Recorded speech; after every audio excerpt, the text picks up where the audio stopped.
Njur bedahe apa aku urip yen kahanane kaya ngene luwih becik. Dina iki kowe madhep rene glandangen kerisku, tancepna ana jantungku kanggo mungkasi katresnanku Agnyawati. Cirine sakti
sewu sarta nyuwun pangapunten sinuwun.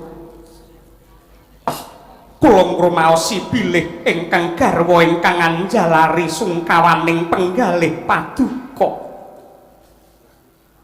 Namung kemawon Kakang, menapa ta darunanipun ngantos kelantur-lantur patrap kula kados mekaten karana Agnyawati menika garwaning Narendra ingkang kewajibanipun boten namung leladi dumateng ratu nanging ugi leladi dumateng para kawula sak negari Trajutresna. Tegese piye? Prasajan kemawon batin kula anjula raos kula kalimput sedhih karana mulak dumateng panandhangipun para kawula dasih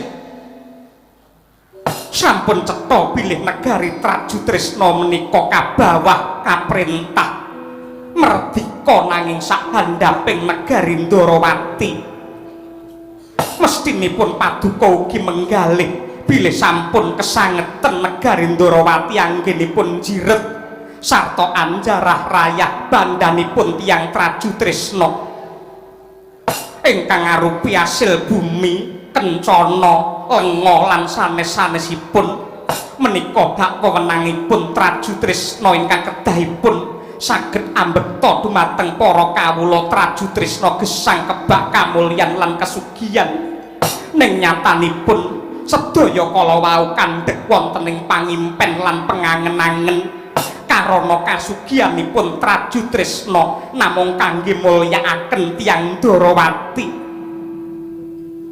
Inggih bab menika ingkang kula anggep boten adil dene wonten malih perkawis ingkang andadosaken prihatos manah kula saperangan ageng para kawula Trajutresna menika pados pangupa boga utawi nyambut damel menika wonten Ndarawati nanging dalan utawi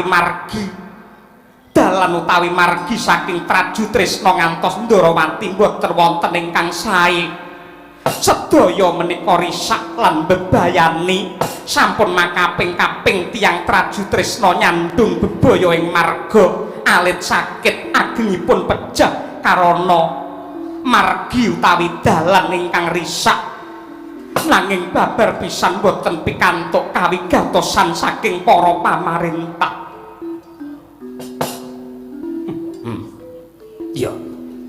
Ya bener pancen kaya mangkono. Banjur saiki sing ndok karepake kepiye? Mun sewu Kakang, kangge srana tetulung dumateng para kawula Trajutresna supados rancak anggenipun lumampah dhateng Ndarawati. kula nyuwun dipun yasakaken margi ageng ingkang enggal jejeg tanpa minggok wiwit saking Traju Trisna ngantos Ndarawati menawi paduka kepareng minangkani panyuwun kula menika lair batos kula sagah leladi dumateng paduka Kakang Bima lenglenging driya mangu mangun kung kandhuan rimang lerlena tanpa kanin yen tan tulusa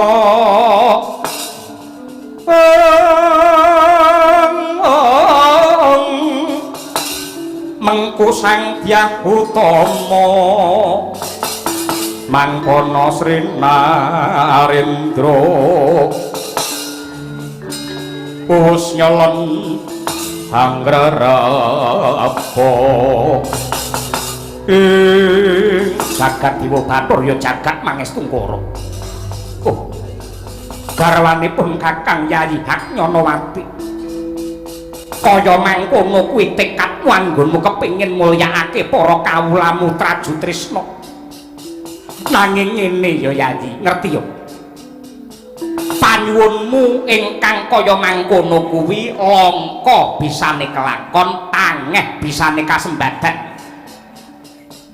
sepisan gawe dalan gedhe alus lan jejeg kuwi mbutuhake ragat sing ora sithik merga Traju Trisna tekan Ndarawati kuwi adoh lan negara Traju Trisna ora duwe bondo kanggo mujuti panjalukmu kuwi dene ingkang angka 2 yen ndak wawas iki mengko bakal nuwuhake perkara sing gedhe sebab yen dalan jejeg wiwit Traju Trisna nganti Ndarawati tak bangun bakal nrajang pasareyan leluhur Mandura ya kuwi Astana Gadamadana lantar tamtu go bakal ngorbanake pesabinan ingkang subur lan ijo raya-raya merga bakal kagiles dening dalan anyar kuwi mau mula kang mangkono Yayi pupusen kang dadi panyuwunmu sing tanpa nganggo petung kaya mangkono nyuwun pangapunten menawi paduka boten kersa minangkani panyuwun kula nuwun sewu ngantos sak kukuting gesang kula Haknyanawati boten badhe leladi dumateng paduka yen perlu sak mangke badhe kula entengaken pejah kula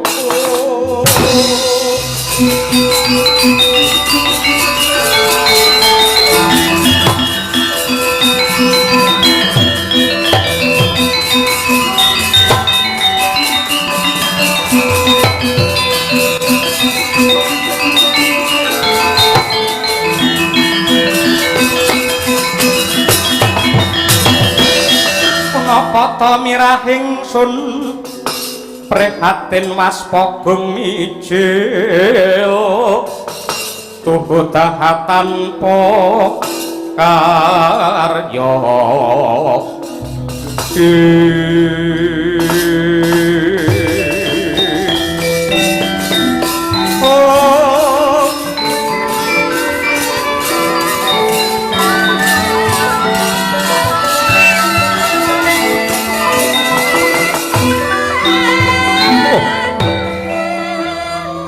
Jiwang agung ing atase ngantepi katresnan kok abote kaya ngene Haknyanawati dina iki aku durung bisa nyaguhi utawa nolak apa kang dadi panyuwunmu merga lelakon iki lelakon sing gedhe mula aku bakal matur luwih dhisik marang Kanjeng Rama ing Ndarawati muga-muga iki mengko enggal antuk pepadhang Haknyanawati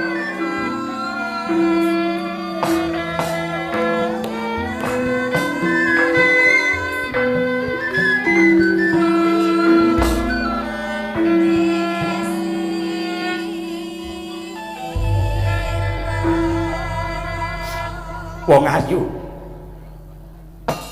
Sadurunge aku budhal ning Ndarawati, sadurunge aku mangkat sowan ana ngarsane Kanjeng Rama Prabu Kresna, aku pengen marem. Aku pengen marem nadyan to mung sak gebiaran. Kanggo gugah men gumrekak rasaku ora ketang mung sak mareman, ora ketang ngibarati banyu mung setetes.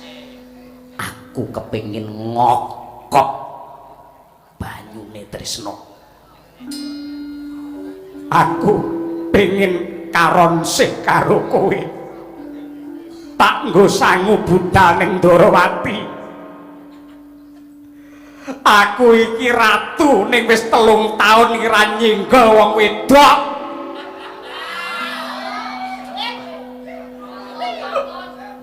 Ing atase ratu Trisena Parandini, aku ora tau sumanding karo wong wedok, ning malah kalah karo Pak Prapto nyer piye.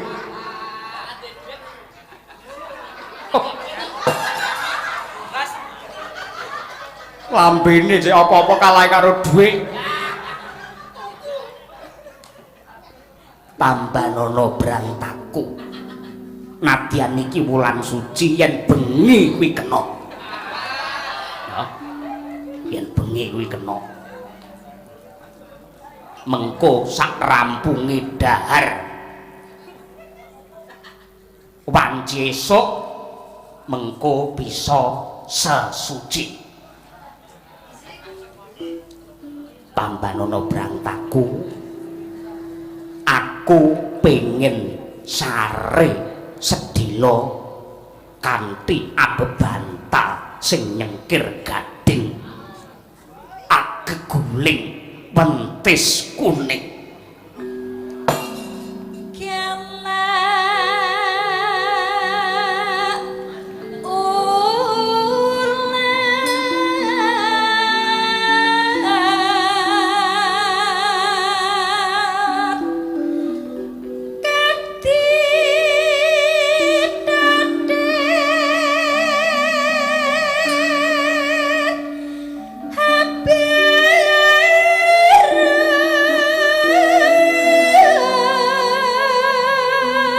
Gambangi yo penak iki. Kang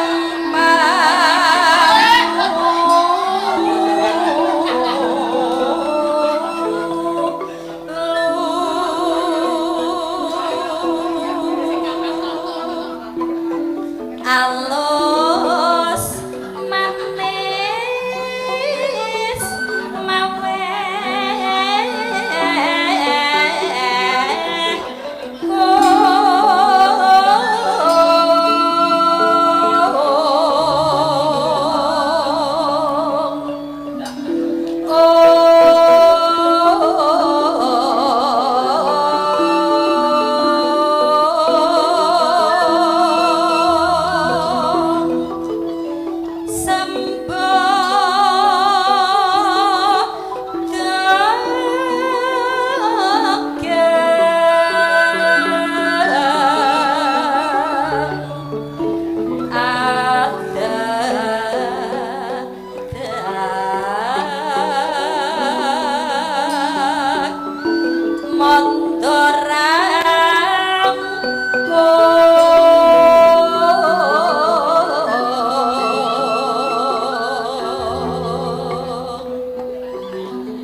Boten purun ngraosaken kanikmatan kanthi kesek panandhange para kawula.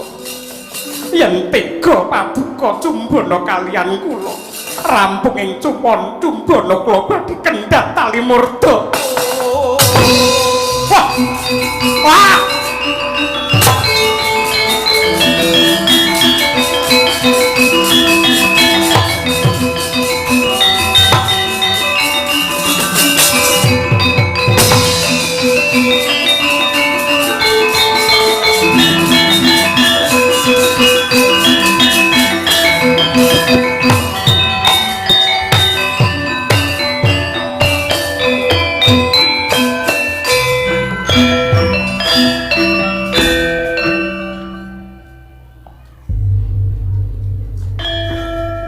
Nduk.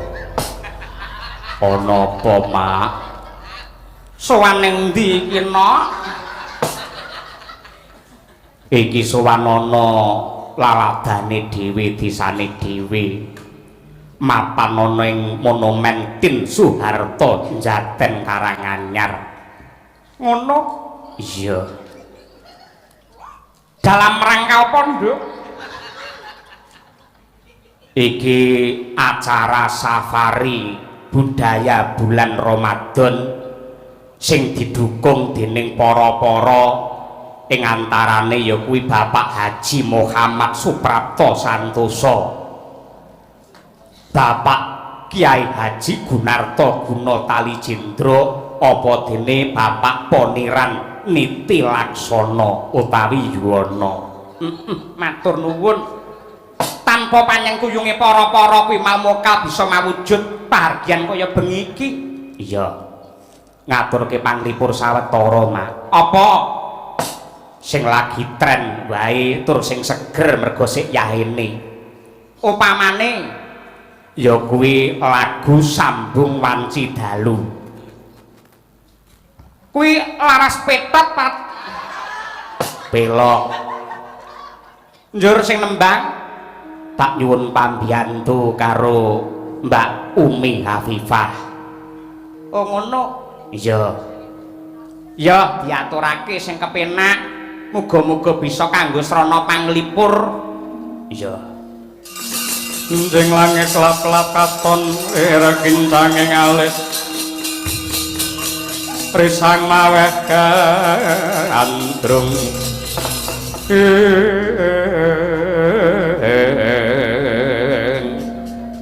Dados janji muni tak pecah ndasmu. Ratune lagi kagol kaya ngene malah seneng-seneng ra minggat cetakon susul.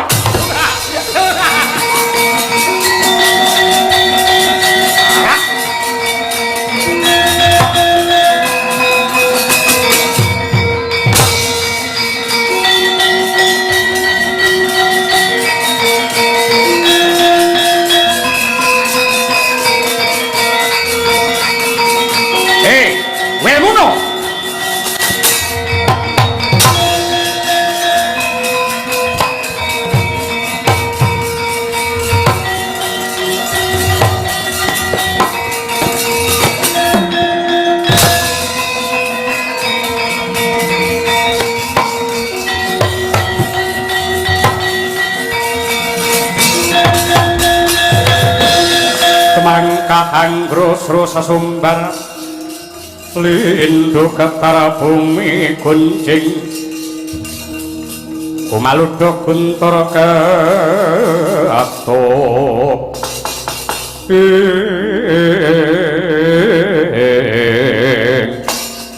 Garuda Wilmuna Kawula nuwun wonten timbalan ingkang dawuh sinuwun Prabu Traju Tresna. Ripalungguhan iki aja kerunden gawe siaga ing diri sawega ing gati. Tak titihi mabur ngangklang gegana jumujuk marang Ndarawati.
Marareng manguswa yo ngambrangen kadi karunaning kaswase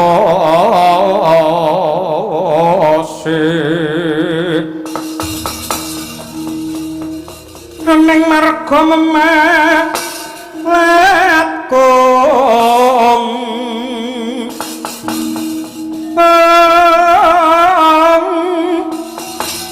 riseng konto wastrat mojo leng-leng lalu hangulati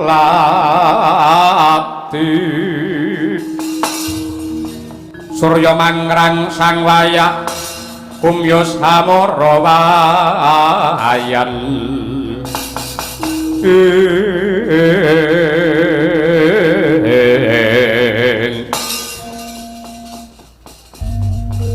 Paman Patih Pancatnyono sanggit rungsit wis wiwit ndak tindakake niatku wis kenceng tekadku wis gembleng anggonku bakal numpes Prabu Kresna lan tedhak turune merga isih gawang-gawanganing pandulu nalika garwaku sinuwun Prabu Bomantara Ratu Traju Tresna mbiyen ingkang disirnakake dening Raden Sitijaya Prabu Boma Narasura nalika semana nadyan ta Ratu Ndarawati wis ngayomi kelawan uripku kanthi mala kramakake aku kelawan Prabu Boma nanging batinku tetep ora trima utang nyawa kudu disaur nganggo nyawa. Oh inggih Sang Ratu Dewi kula mboten maiben kados pundi remu ing penggalih paduka nanging tangeh lamun jengandika kasembadan males pati karana sampun kondang kaloka bilih Prabu Kresna menika waskita lan sekti mandraguna mula kudu nganggo cara paribasan nabok nyilih tangan mecah kerukunane Kresna kelawan anak-anake sanggit sing ndak tindakake iki sing ngerti ya mung paman Pancatnyana. Merga panjenengamu kuwi lak bapa pamanku, mula tak suwun sing pinter nyimpen wewadi iki lan tak suwun panjenengamu kersa nyengkuyung apa kang dadi niatku. Inggih sendika ngestaken dawuh. Lajeng cara menapa ingkang badhe kula tindakaken sarta samangke anak Prabu Bima wonten pundi? Sepisan aku nyuwun marang Kakang Bima supaya yasa dalan jejeg tanpa minggok wiwit Raju Trisna tekan Ndarawati.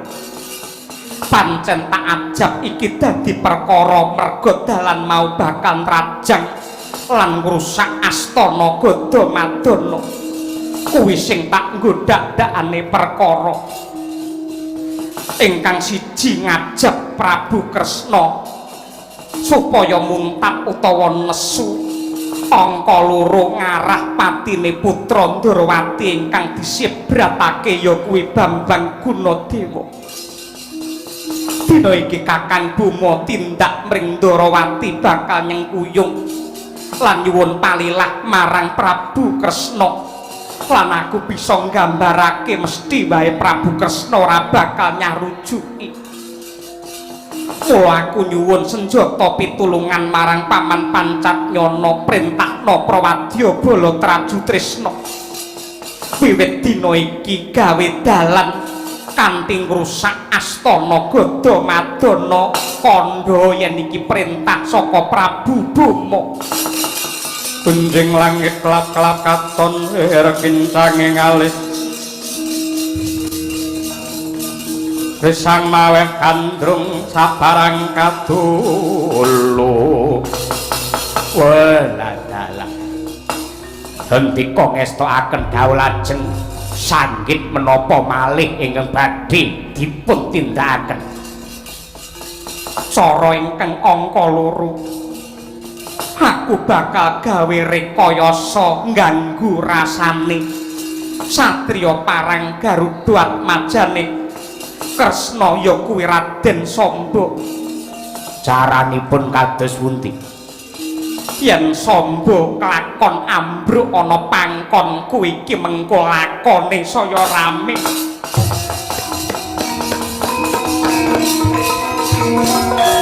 Cekropala kang kumingal kacampur samyong tali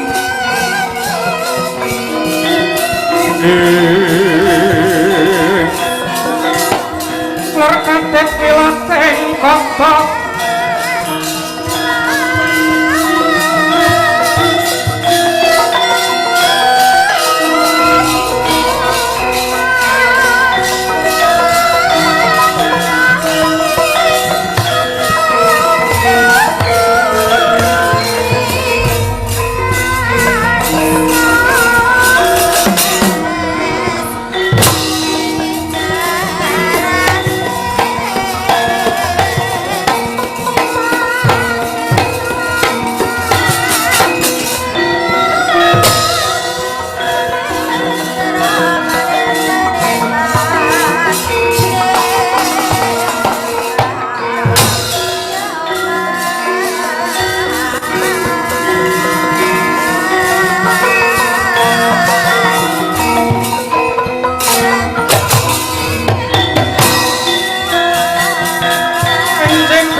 maju.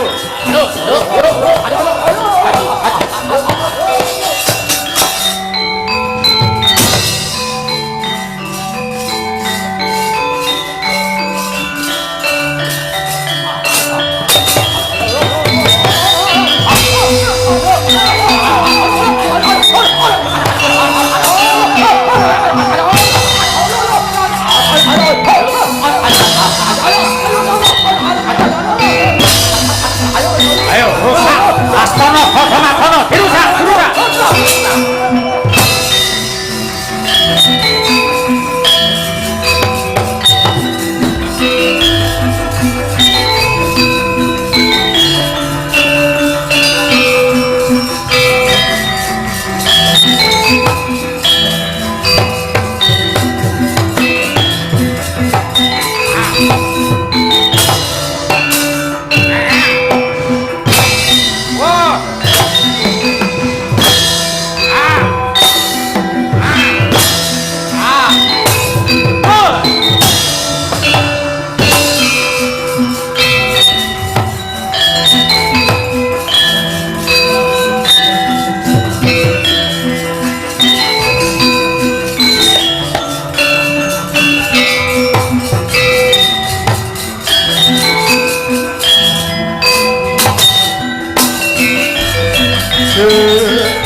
Mawut kang katrajang ing Dahana Wadya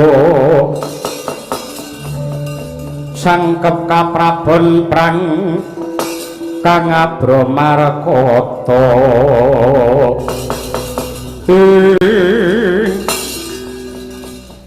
kowe buta ora wanuh karo tata krama nitik sandangamu cetha lamun ta kowe prajurit tur prajurit Traju Tresna. Apa karepmu dene wani ngrusak Astana Gadamadana iki? Ah, kowe satriya bagus. Ning wujudmu kaya kewan ketitik ndloler nganggo buntut. Detha lamun ta kowe anak Ratu Ndarawati sing dibuang jenengmu Gunadewa. Ya pancen dasar para nyata. Kowe sapa lan karepmu kepiye? Dewanahake iki kesete sesembahanku Prabu Bama Narakasura. Jenengku tumenggung Maudara. Aku ngemban perintah saka Prabu Bama kinen nglebur Astana Gadamadana. Merga papan iki bakal kanggo dalan jejeg wiwit saka Traju Tresna nganti tekan Ndarawati, mula kowe nyingkira. Maudara, apa ora melek mripatmu? Astana Gadamadana iki papan pasareane para leluhur Mandura. Para Ratu Agung Mandura kabeh sumarya ning kene. Wiwit saka Eyang Prabu Basurata, Eyang Basukunti, Eyang Kunti Boja sarta Eyang Basudewa. Kejaba saka kuwi Astana Gadamadana iki kebawah negara Mandura. Kudune Kakang Bama nyuwun palilah luwih dhisik lawan Wa Prabu Baladewa, ora kok njurampyak awur-awur kaya mangkene. Kowe ora perlu kakehan guneman. Kuburan iki papane wong sing wis mudhar, ora perlu kok pundi-pundi, ora perlu kok aji-aji, ora perlu kok sirami nganggo donga lan kok sebari nganggo kembang. Mula kuburan iki bakal tak rusak sisan gawe aku ngilangi adat lan budaya sing nyimpang saka agama. Ora dituntunake marang kitab suci, mula kuburan iki bakal tak obrak-abrik.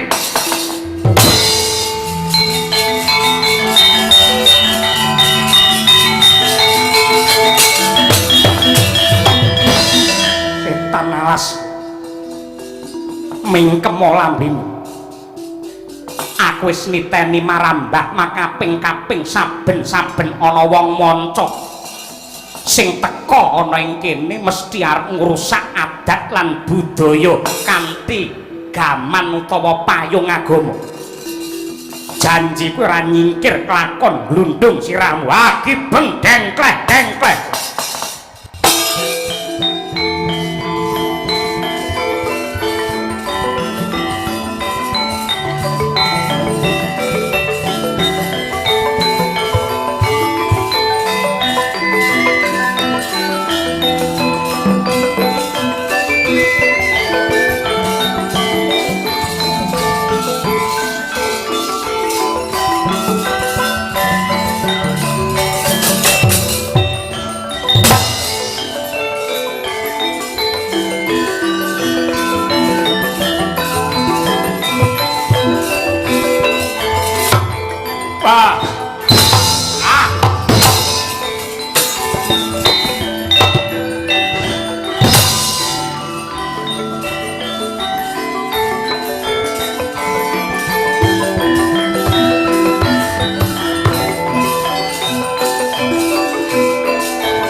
Adiyanto kaya ngapa lan kepiye kowe iki anak ratu.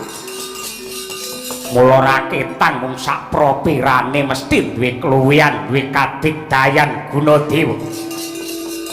Nanging Maudara iki mundur ora kok kalah.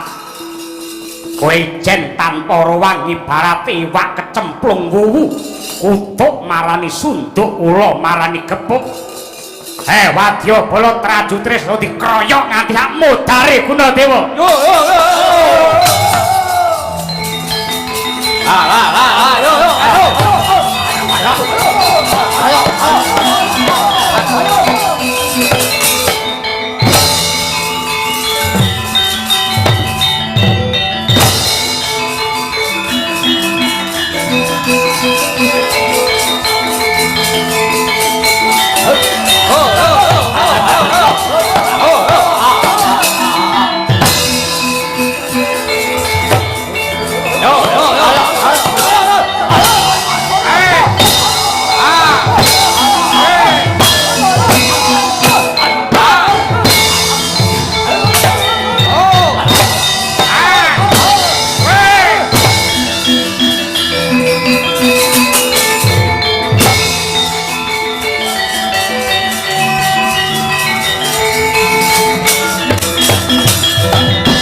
Setan alas kowe wong Traju Tresna.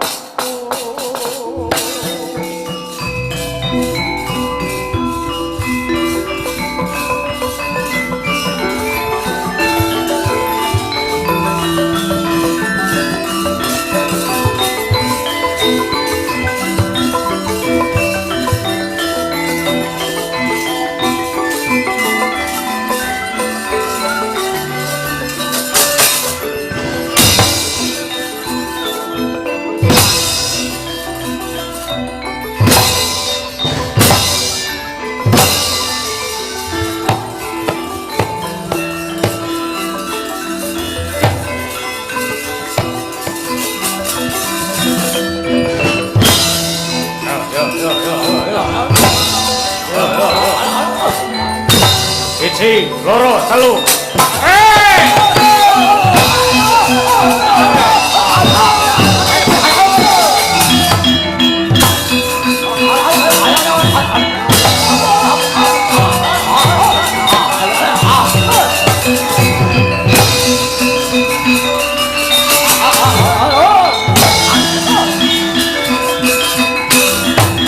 Ayo, Gunadewa direncak, Gunadewa direncak.